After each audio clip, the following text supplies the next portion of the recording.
वो लोग चुनाव लड़ते हैं जिनको पता है कि अगर मैं हार भी गया तो मैं कुछ नहीं हारा, लेकिन आपके पास हारने के लिए क्या है? नहीं, मेरे पास हारने के लिए कुछ नहीं है और मैं चुनाव नहीं लड़ रहा हूँ। जनता चुनाव लड़ रही है। कुछ पैसे हैं, ये पैसे मेरे नहीं हैं। मैं आज वार्ड 24 में था, तो वहाँ के लोगों ने मुझे आशीर्वाद के रूप में हर घर से 10 रुपये, 20 रुपये, 30 रुपये ऐसे दिए हैं। लेकिन शहर का गौरव तो भगवा से है, तो आपको वहाँ भारत माता चौक मिला होगा और वहाँ एक बड़ा सा भगवा मिला होगा। ये हमारा प्रयास है कि मेरा शहर का मान सम्मान कैसे बढ़े, कि मुझे करना क्या है। अर्जुन की तरह हमें लक्ष्य दिखना चाहिए, मुझे तीर कहाँ चलानी है।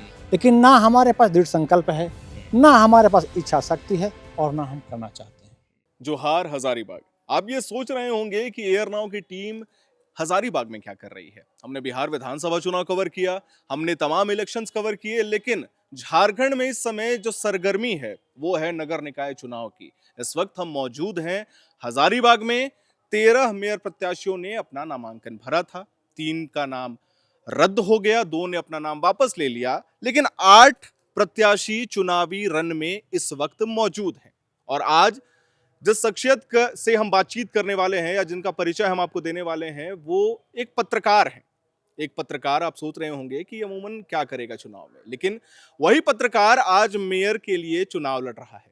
मेयर पद है, पत्रकारिता कर रहे हैं, आरएसएस से जुड़े हुए हैं, नाम है अरविंद राणा। सबसे पहले नमस्कार, कैसे हैं आप? जी नमस्ते, खूब बढ़िया हूँ मैं। अच्छा।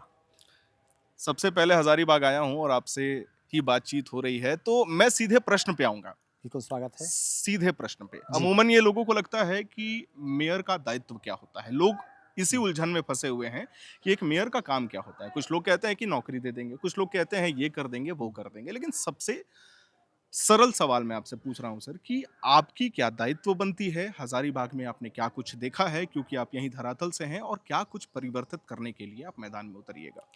देखिए, हम मेयर पहले होता है नगर का पिता, प्रथम नागरिक। पिता मतलब कि हम जिस क्षेत्र में काम करने वाले हैं, जो हमारी जनता है, उसकी जन सुविधा बहाल करना। नौकरी विषय नहीं है, विषय है कि पानी, सड़क, सुरक्षा, तो पुलिस का विभाग है सुरक्षा, लेकिन हम स्वास्थ्य की बातें कर सकते हैं। 3-4 बिंदु जो हमारे लिए काम की बातें हैं।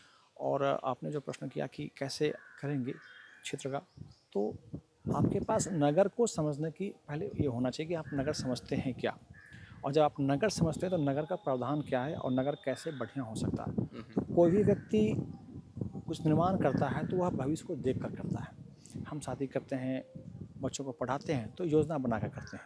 तो ऐसे हमारा नगर है, और अगर एक पत्रकार नगर निगम चुनाव लड़ रहा है तो एक योजना बनाए। सवाल यही पूछना चाह रहा था, क्योंकि अमूमन वो लोग चुनाव लड़ते हैं जो आर्थिक रूप से मजबूत होते हैं। वो लोग चुनाव लड़ते हैं जिनके पीछे बहुत बड़ा सहारा होता है। वो लोग चुनाव लड़ते हैं जिनको पता है कि अगर मैं हार भी गया तो मैं कुछ नहीं हारा, लेकिन आपके पास हारने के लिए क्या है? नहीं, मेरे पास हारने के लिए कुछ नहीं है और मैं चुनाव नहीं लड़ रहा हूँ। जनता चुनाव लड़ रही है। और मैं भाई साहब, मैं दिखा दूँ, एक चीज़ दिखाना चाहता हूँ, आप आए हैं तो। ये मेरे हाथ में कुछ पैसे हैं, ये पैसे मेरे नहीं हैं। मैं आज वार्ड 24 में था, तो वहाँ के लोगों ने मुझे आशीर्वाद के रूप में हर घर से 10 रुपये, 20 रुपये, 30 रुपये ऐसे दिए। और ये इसलिए दिए कि बेटा, हम तुमको जानते हैं कि तुम कौन हो और तुम पिछले 12 सालों से क्या करते हो। तो ये मेरा 10 रुपया हम आपको अधिक नहीं देंगे, लेकिन 10 रुपये आपको देंगे। और मैं आपको आशीर्वाद देता हूँ कि आप जीत के आएंगे और जिस तरह विभिन्न मौके पर समाज के लिए आप काम करते हैं, ऐसे मेरे नगर के लिए काम करेंगे। कि उन्हें विश्वास है, ये आशीर्वाद है उनका। उनका आशीर्वाद है, और वो घर से मुझे पैसे देकर आशीर्वाद रूप में विदा कर रहे हैं। भाई साहब, हम वार्ड 1 में गए थे रविवार को, मुझे 4000 रुपये वहाँ से मिले। जब हम ओखनी गए थे तो वहाँ मुझे 5500 रुपये मिले। अब तो मैं अवाक हूँ, और पता नहीं ये छठ माँ की कृपा है या क्या है, लेकिन मैं जहाँ जा रहा हूँ वहाँ लोग गजब का मेरा स्वागत कर रहे हैं।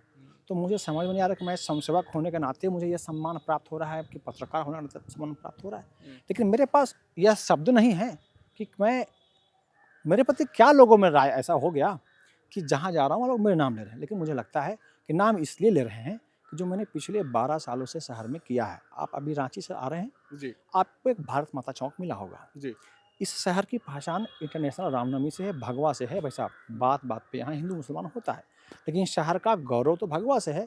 तो आपको वहाँ भारत माता चौक मिला होगा और वहाँ एक बड़ा सा भगवा मिला होगा। ये हमारा प्रयास है कि मेरा शहर का मान सम्मान कैसे बढ़े। तो इस तरह जो छोटी-छोटी हमने किया चीज़ें जो हैं, अभी आप देखते हैं पूरे देश में छठ अभी बहुत होता है। हमारे यहाँ एक व्यवस्था है कि हम लोग संघ के समसेवक हैं और हमारी एक टोली है। यह टोली 2012 में 1,38,000 रुपए से एक समिति बनाई। हम लोगों ने तय किया कि हम लोग सामूहिक रूप से एक फल लाएँगे छठ में और बाज़ार पर नियंत्रण करेंगे ताकि जो गरीब से गरीब लोग हैं उन्हें भी कम पैसे में छठ हो जाए। और अभी 2025 में हमारी समिति ने 60 लाख रुपए का फल खरीदा है। और एक अच्छी बात ये है कि हम जो छठ के समय बाज़ार में चाहते हैं वही रेट चलता है। मतलब अगर हम 400 रुपये दाम तय की कि 1 केला कांदी का मूल्य होगा तो 400 रुपये ही होगा, उससे नीचे होगा। हमने तय किया कि 500 रुपये में इस पर सेव बिकेगा तो 500 रुपये में 1 पेटी सेव बिकेगा। ये हमने प्रयास किया है और इसका परिणाम ये है कि आज पूरे ज़िले में कटकमदाग, कटकमसांडी, छड़वा, हमारा सनराइज़ ग्रुप है, केरेडारी, विष्णुगढ़, दारू, झुमरा में हमारा इकाई का विस्तार हुआ है और पूरा देखेंगे तो करीब 1.5 करोड़ रुपए का फल लाते हैं। और इसमें एक मैं और रखूँगा भाई साहब कि ये पैसे कहाँ से आते हैं, ये लोगों को जानना चाहिए। यह समिति समाज के लोगों से छठ के समय 1 माह पूर्व पैसे मांग के लाती है। उसी पैसे से हम सामान खरीदते हैं। फिर लागत मूल्य पर फलों की बिक्री करने के बाद जिनसे पैसे हम प्राप्त करते हैं उनको वापस करते हैं। ऐसे ही काम चलता है। सवाल ये, 8 प्रतिद्वंदी हैं आपके, जी, ठीक है, अवगत होंगे उनके बारे में, बिल्कुल, कौन बिल्कुल, हैं, कैसे बिल्कुल, हैं, क्या हैं। बिल्कुल। तो अमूमन ये सवाल लोग नहीं पूछते हैं, मैं पूछता हूँ। जी।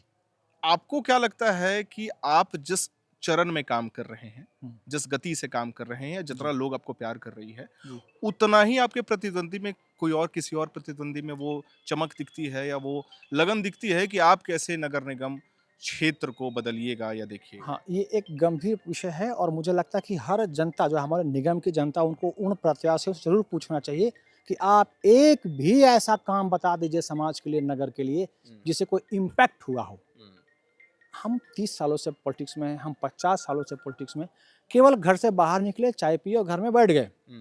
जितने प्रत्याशी खड़े हैं, मैं चाहता हूँ उनका एक सार्वजनिक रूप से स्टेटमेंट आना चाहिए, बहस होनी चाहिए कि आपने जीवन में किया क्या है। मैं तो अखिल भारतीय विद्यार्थी परिषद में पूर्णकालिक रहा हूँ। दुमका, लोहरदगा, सिमडेगा, गुमला, धनबाद में मुझे काम करने का मौका मिला है और काम वहाँ भी किए हैं जहाँ संथाल बहुल क्षेत्र है, जहाँ उरांव बहुल क्षेत्र है भाई साहब। तो मैं तो एक नीचे से समझता हूँ कि आम जीवन क्या होता है। तो ऐसे जितने यहाँ प्रत्याशी और 7 अन्य हैं, उनमें कोई एक ऐसा सिंबल, कोई पहचान नहीं है जिसे वो समाज में आके ऐसे छाती ठोक के बोल सके कि हम ऐसा किया। लेकिन अरविंद राणा अपने बारे में 1 घंटा बोल सकता है कि हमने क्या किया है। एक अंतिम प्रश्न, जाते-जाते एक अंतिम प्रश्न, और मैं चाहूँगा आप इसको जितना संक्षेप में जवाब दीजिए इसका। 3 काम बताइए, अगर आप मेयर बन जाते हैं हज़ारीबाग के, 3 काम जो आपको लगता है सबसे ज़रूरी है और वर्तमान परिदृश्य में वही 3 काम सबसे पहले होने चाहिए। कि 3 काम पहले होना चाहिए कि हमारे शहर में लूट है, टैक्स तो हम लेते हैं लेकिन सुविधा कुछ नहीं है, यातायात नहीं है, पेयजल की व्यवस्था नहीं है। और आप आवेदन तो कर देंगे भाई साहब, लेकिन आपको डॉक्यूमेंट्स प्रमाण पत्र कब मिलेगा ये किसी को पता नहीं है। तो मेरा पहला जो काम होगा कि मैं जो भी प्रमाण पत्र होंगे आपके घर तक पहुंचेंगे। दूसरा जो मेरा काम होगा वह यातायात की व्यवस्था है। शहर की बहुत बुरी हालत है और हम बोलें कि हज़ारीबाग उस शहर में है जहाँ पर केवल चौराहा ही चौराहा है, लेकिन व्यवस्थित ना होने के कारण बड़ी समस्या होती है। दूसरा काम जो मेरा होगा वो यातायात का होगा। और तीसरा काम जो होगा, आप मेरे बगल में देख रहे होंगे कितनी बड़ी नाली है ये।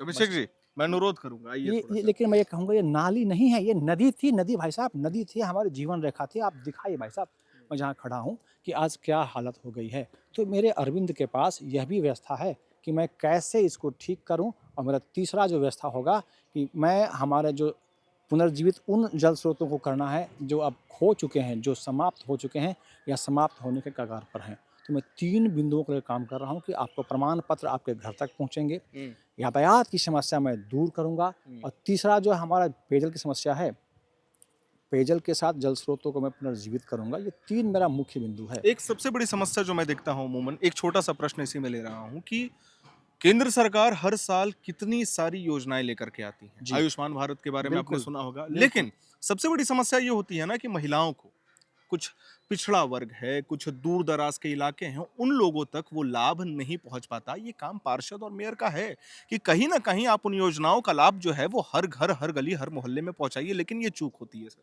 हाँ, ये सभी विषय है और 2022 के बाद तो यहाँ बहुत बुरी हालत है भाई साहब कि हमारे यहाँ तो चुनाव ही नहीं हुआ और इसी चुनाव ना होने के कारण जो योजनाएं हैं वो उल्टा-पुल्टा हो गई। योजना आई, उल्टा-पुल्टा हो गई जिस कारण केंद्र सरकार ने अपना अंशदान तक रोक दिया। जो चीज़ें हैं कि हमारे पास एक तो इच्छा शक्ति होना चाहिए, दूसरा दृढ़ संकल्प कि मुझे करना क्या है, अर्जुन की तरह हमें लक्ष्य दिखना चाहिए कि मुझे तीर कहाँ चलानी है। लेकिन ना हमारे पास दृढ़ संकल्प है, ना हमारे पास इच्छा शक्ति है और ना हम करना चाहते हैं।